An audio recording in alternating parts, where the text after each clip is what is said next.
Praise the Lord. உபாகமம் 8ஆம் அதிகாரம் 10ஆம் வசனம்.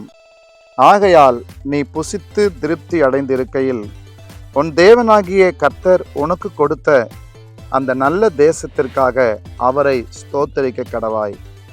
Deuteronomy chapter 8 in the verse 10 says, Praise the Lord your God for the good land he has given you. உங்கள் அனைவருக்கும் எல்லாருக்கும் இந்த குடியரசு தின நல்வாழ்த்துக்களை தெரிவித்துக் கொள்கிறோம். நம்முடைய தேசத்துக்காக நாம் ஆண்டவரை துதிக்க வேண்டும். இந்திய தேசம், பாரத தேசம் தேவன் நமக்கு கொடுத்த தேசம். அவர் இந்த தேசத்தை நேசிக்கிறார். இந்த தேசத்தின் மக்களை தேவன் நேசிக்கிறார். இந்த தேசத்தில் வாழக்கூடிய நாம் எல்லாருமே இந்த நாளில், இந்த குடியரசு தின நாளில் பலதரப்பட்ட மொழி பேசுகிற மக்கள், பல கலாச்சாரம், பல பண்பாடு, பலவிதமான சூழ்நிலையில் வாழக்கூடிய மக்கள் இருக்கிறாங்க. எல்லாருக்காகவும் நாம் தேவனை ஸ்தோத்தரிக்க வேண்டுமும். That you praise. ஆண்டவரை எல்லா சந்ததிகளை நினைத்து பார்த்து துதிக்க வேண்டுமாம். இன்றைக்கு இந்தியாவில் 28 மாநிலங்கள், 8 யூனியன் பிரதேசங்கள், எல்லாருக்காகவும் கர்த்தரை துதிக்கணும். 142 கோடி மக்களுக்கு மேல இந்த பாரத தேசத்துல மக்கள் வாழ்கிறார்கள். ஆம் பிரியமானவர்களே, நீங்கள் புசித்து திருப்தி அடைந்திருக்கையில் கர்த்தர் இந்த தேசத்துல வாழக்கூடிய நமக்கு குறையில்லாத ஆகாரம் கொடுத்திருக்கிறார். ஒரு நாள் ஆண்டவர் நம்ம தேசத்தை கொஞ்சம் யோசிச்சு பாருங்க. தேவையான பருவமழையை கொடுத்திருக்கிறார், தேவையான வெப்பத்தை கொடுக்கிறார், தேவையான நமக்கு தண்ணீர் வசதியை கொடுக்கிறார், தேவையான விவசாய ஆகாரத்துக்கு வேண்டிய விளைச்சலை கொடுக்கிறார், தேவையான பாதுகாப்பை தேவன் நமக்கு கொடுக்கிறார், தேவையான எல்லா விதமான நன்மைகளை நமக்கு கொடுத்த ஆண்டவர் இந்த குடியரசு நாள்ல கைகளை நல்லா உயர்த்தி, ஆண்டவரே என் இந்தியாவை ஆசீர்வதியும்.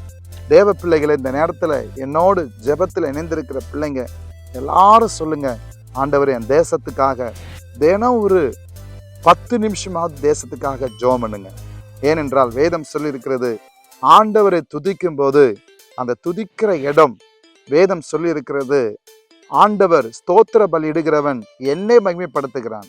ஏன் கர்த்தர் உங்களை என்னை இந்த பாரத தேசத்துல வைத்திருக்கிறார், இந்த இந்தியாவில் வைத்திருக்கிறார்? இந்த தேசத்துல தேவனுடைய துதி ஏறெடுக்கப்பட வேண்டும், தேவனுக்கான ஆராதனை ஏறெடுக்கப்பட வேண்டும், தேவனுடைய பரிசுத்த நாமம் உயர்த்தப்பட வேண்டும். அதற்காக தான் கர்த்தர் இந்த நாள்ல உங்களை என்னையும் கர்த்தர் தெரிந்திருக்கிறார். எனக்கு அன்பானவர்களே, உன் தேவனாகிய கர்த்தர் உனக்கு கொடுத்த அந்த நல்ல தேசம், என்னுடைய தேசம் பாரத தேசம் நல்ல தேசம், எனக்கு குறையில்லாத ஒரு தேசம். ஒரு நாள் இந்த தேசத்துல தேவன் நம்மை சிறுமைப்பட கர்த்தர் விட மாட்டார்.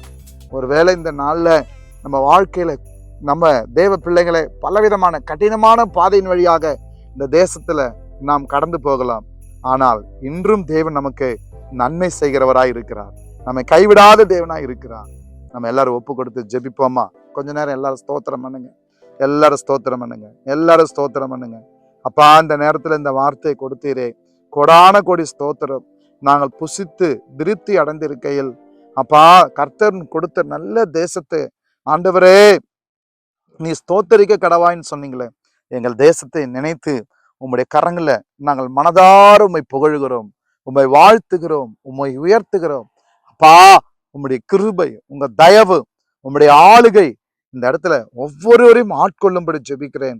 நாங்க எல்லாரும் இணைந்து இந்த பாரத தேசம் ஒருவரும் கெட்டு அப்பா ஆத்துமாவை இழந்து அப்பா நித்தியத்தை இழக்காதபடி எல்லாரும் ஆண்டவரே மனம் திரும்பி ஆண்டவர் புது வாழ்வை பெற்றுக்கொள்ள என் பாரத தேசத்துல ஒவ்வொருவருடைய மன கண்களும் திறக்கப்படுவதாக. எங்க வாழ்க்கை ஒரு சுவிசேஷமா இருக்கட்டும். ஆண்டவரே உம்முடைய நன்மையை நாங்கள் எடுத்து அநேகருக்கு சொல்ல இந்த நேரத்துல இணைந்து ஜெபிக்கிறேன். ஒவ்வொருவரையும் ஆளுகை செய்யும். இயேசுவின் நாமத்தில் பிதாவே, ஆமென். God bless you.